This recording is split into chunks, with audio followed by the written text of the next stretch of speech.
네, 여러분 안녕하십니까. 뉴스 빅5 시작하겠습니다. 오늘 함께 하실 네 분 먼저 소개해드리겠습니다. 이윤종 문화일보 논설위원, 김광삼 변호사, 양지민 변호사, 승재현 연구위원 나오셨습니다. 어서 오십시오. 네, 안녕하십니까. 오늘 첫 번째 키워드부터 살펴보겠습니다. 김경수 지사 관련 소식인데 지금 옥중에서 편지를 쓴 내용, 또 부인이 쓴 내용들을 보면은 항소에 대한 의지를 아주 강하게 보여주고 있어요. 그렇습니다. 사실 뭐 김경수 지사뿐만 아니라 여권 전체가 지금 거의 멘붕 상황입니다. 제가 어제 여권 관계자를 좀 만나보니까 다들 이렇게 될 줄은 전혀 생각을 못했더라고요. 이제 그러다 보니까 뭐 전혀 준비 없이 이렇게 당하다 보니까 지금 사실은 뭐 민주당에서도 굉장히 지금 격앙되게 대응을 하고 있지 않습니까?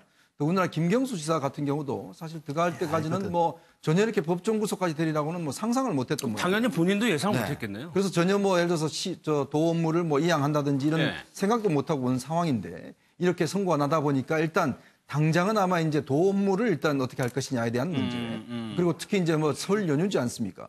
그러다 보니까 아무래도 도민들에게 사실 그 전날 굉장히 큰 선물을 사실은 문재인 대통령이 줬거든요. 예타 면제를 통해서 남부 내륙 철도 관련해서 굉장히 한 4조 7천억짜리 되는 사업을 다 유치를 했습니다. 그런 상황에서 이렇게 선고가 나다 보니까 본인도 당황스럽고 일단 도민들도 더 당황스러운 거예요. 아마 그런 측면에서 이제 이 지금 구치소에서 일단 이 메시지를 했는데 아마 본인도 이게 좀 정상을 찾으려면 꽤 좀 시간이 걸리지 않을까 싶어요. 그런데 김광삼 변호사 그런 와중에서도 변호인 접견은 세 차례나 했다는 거는 재판을 바로 준비한다는 의미로 보인 건가요? 그렇죠. 일단 이제 법정 구속됐고 이제 징역 2년 형이 선고됐지 않습니까? 그래서 이제 본인이 굉장히 이제 법정에서도 당황을 했다고 그래요.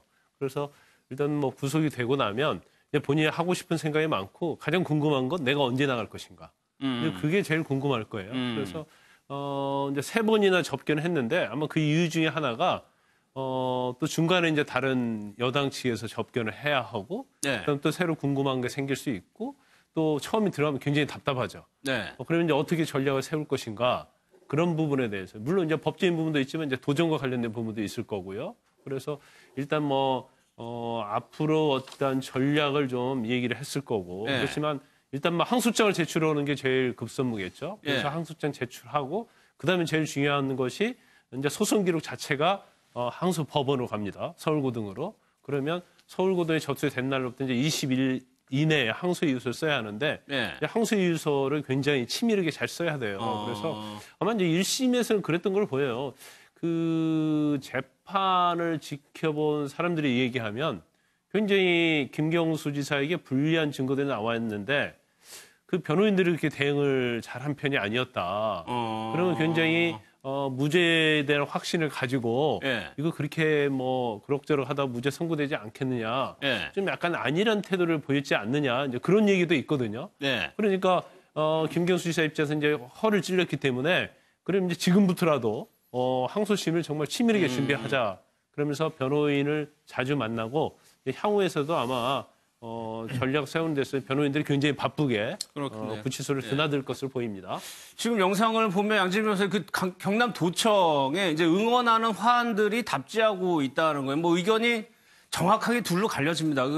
판결권을 승복하는 거하고 불복하는 쪽하고. 맞습니다. 그러니까 사실은 이제 도민들 입장에서는 뭐 일부 실망한 도민들도 있을 것이고 그리고 변함없이 김경수 지사를 응원하는 도민들이 저렇게 있는 것 같습니다. 그래서 그러한 도민들의 이제 마음을 조금은 생각이라도 하는 것처럼 사실은 김경수 지사도 입장을 이제 내놨지만 김경수 지사의 아내 역시도 직접 SNS에 이제 김경수 지사를 면회하고 와서 들은 얘기를 옥중 편지 형식으로 이제 올리기도 하고요. 그리고 이제 청와대 국민청원이 사실은 그 20만 명을 넘어선 지금 내용이 있습니다. 김경수 지사 재판과 관련해서 법원 판사 전원의 사퇴를 명령한다라는 그 제목의 글인데요. 사실은 이제 내용 취지를 보면, 그러니까 편향된 사실은 재판이었고 판결이기 때문에 승복할 수 없고 이렇게 편향된 그 판단을 내놓은 판사들이 사퇴해야 된다라는 취지의 내용인데요. 굉장히 이제 동의한 숫자가 많습니다. 20만 명을 돌파를 했는데 일단은 사실은 이제 법원 자체에 대한 공격 내지는 그리고 사실은 사법권 독립을 해칠 수 있다라는 측면에서 보자라고 한다면 저렇게 네. 청원을 올리고 그 재판 결과 자체에 이제 승복하지 못하는 것은 사실 옳지는 않은 행동으로 보입니다. 그러니까 예. 우리나라 같은 경우에 뭐 1심, 2심, 3심 다 이제 승복을 하지 않을 수 있는 내가 재판 결과에 불복해서 다툴 수 있는 그 체계가 마련이 돼 있고 그리고 그 수순을 지금 김경수 지사도 일단은 밟을 것으로 보이잖아요. 근데 네. 이것이 지나치게 이제 정치 공세로 가는 것 같아서 조금은 씁쓸한 마음도 듭니다. 그럼 관련해가지고 김명수 대법원장이 오늘 입장을 좀 표명을 했는데 그 내용을 좀 들어보도록 하겠습니다. 판결의 내용이나 결과에 관해서 국민들께서 정당 비판을 하는 것은 비용되어야 되고 바람직할 수도 있습니다.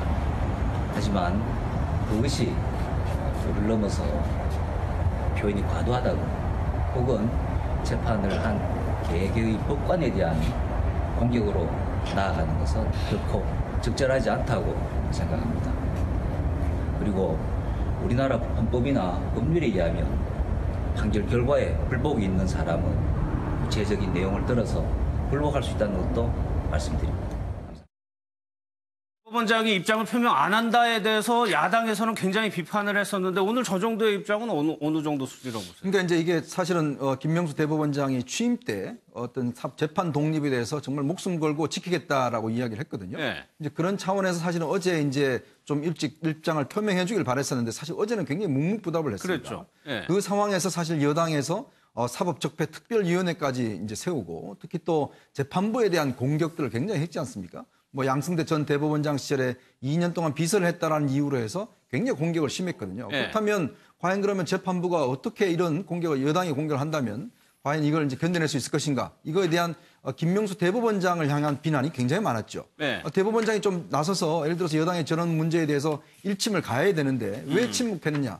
아마 그런 이제 비난이 법원 내부에서도 굉장했습니다. 어제 대한변협이나 뭐 법률 단체들이 다 일제히 성명을 발표를 했거든요. 네. 이제 그런 상황에서 이제 아마 김명수 대법원장이 아침에 이제 저는 입장을 표명한 것 같은데 좀 뒤늦은 감은 있지만 뭐 일단 입장을 표명한 것은 저는 긍정적으로 봅니다. 네. 그렇지만 이 행위 자체가 앞으로 계속될 거기 때문에 대법원장으로서 사실 사법 독립, 재판 독립을 지키기 위한 이런 움직임은 저는 좀 단호하게 할 필요가 있다. 더 그런 생각이 단호하게. 듭니다. 알겠습니다. 한 가지 더 말씀을 네. 올리면 사실 지금 이제 나오고 있는 대법원 그냥 대법원의 판결에 대한 어떤 비판이라는 게 어떻게 보면 또 한쪽에서는 자기들의 생각 중심으로 나올 수가 있는데 네. 사실 헌법에서 가장 우리가 원리로 삼고 있는 게 법치주의고 또한 통치구조에서 가장 우리가 생각하고 있는 게 상권 분립이라면 그 통치 원리에서의 법치주의는 반드시 지켜져야 될 어떻게 보면 원칙 중에 하나인 것이고 네. 또한 그런 상권 분립에서 체크 앤 밸런스라는 건 지켜져야 되고 그중에 재판 독립은 지켜져야 되는데 지금 이야기하는 여당 쪽에서 이야기나 야당 쪽에서 이야기나 언론에서 이야기나 전부 다 재판부의 독립에 대해서 다소 조금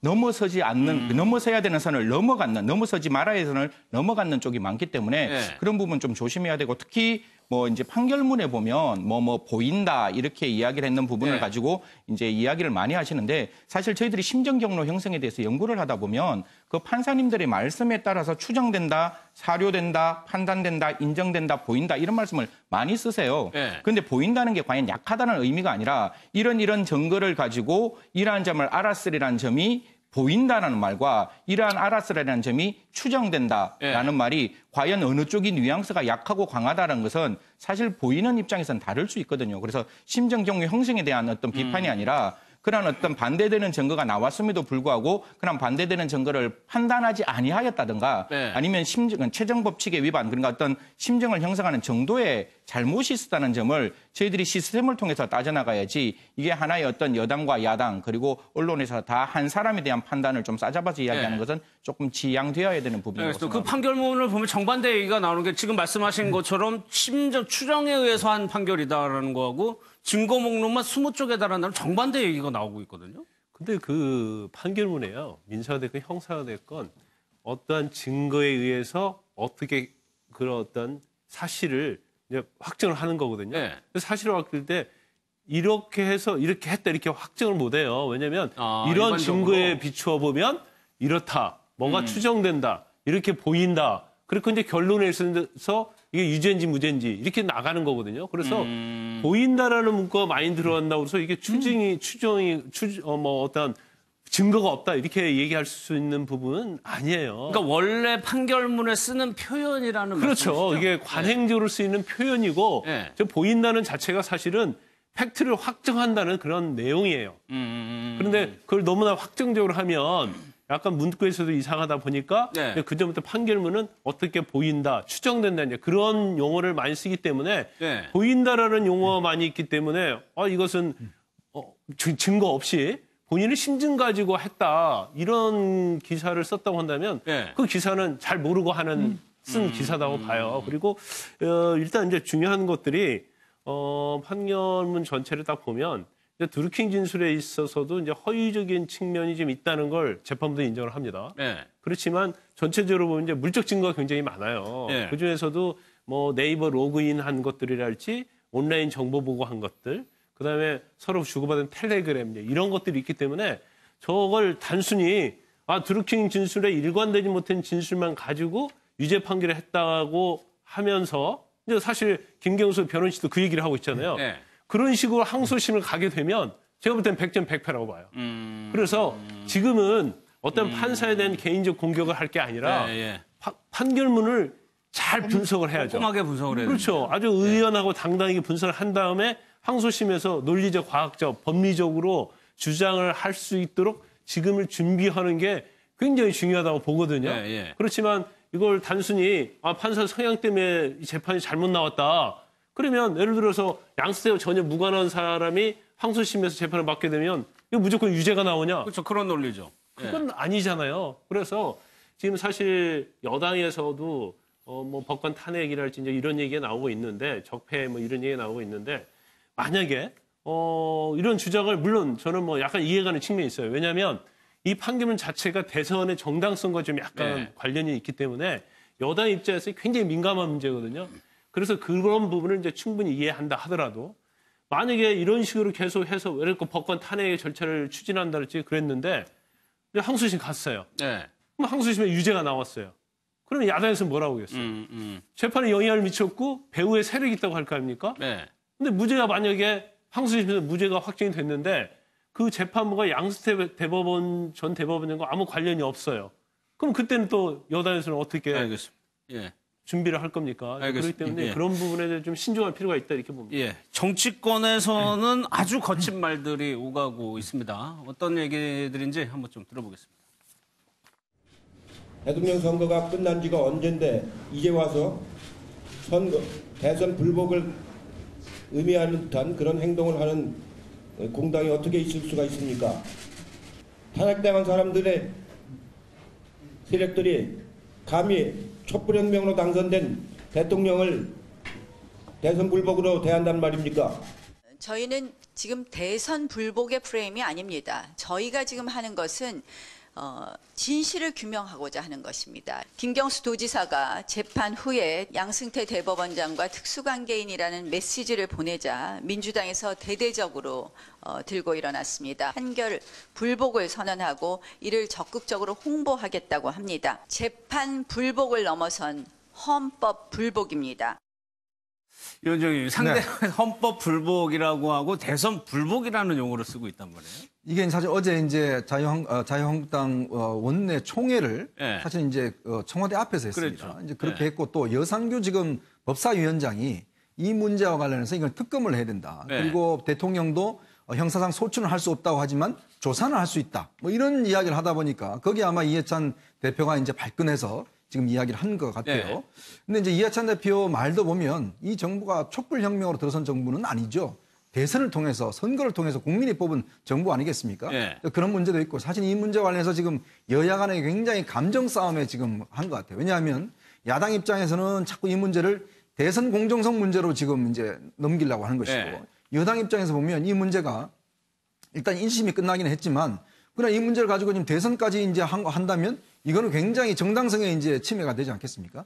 그래서 어제 뭐 당내에서도 특별위원회도 띄우고 여러 가지 강력하게 대응을 하는 것인데 사실 이제 이게 아직 1심이기 때문에 저는 정치권에서 이렇게 날카롭게 대립할 필요는 없을 것 같아요. 왜냐하면 이건 뭐 결과를 놓고 봐야 되고 또 설사 이게 애들 유죄가 확정된다 하더라도 네. 그리고 이것이 자체가 대선의 어떤 이 원인 무효가 될 만한 저는 사안은 아니라고 저는 보거든요. 네. 그렇게 한다면 일정한 선은 저는 넘지 말아야 된다. 여야가 함께. 네. 이게 지금 당장 막 대선 공정성 시비로 가면 정말 나라가 혼란스러워집니다. 그러니까 그렇다고 한다면 여야가 서로 선을 넘지 않는 상황에서의 어떤 공방들을 하는 게 필요한데 지금은 조금 감정적으로 좀 너무 격앙돼 있다. 저는 네. 그렇게 보고 있습니다. 알겠습니다.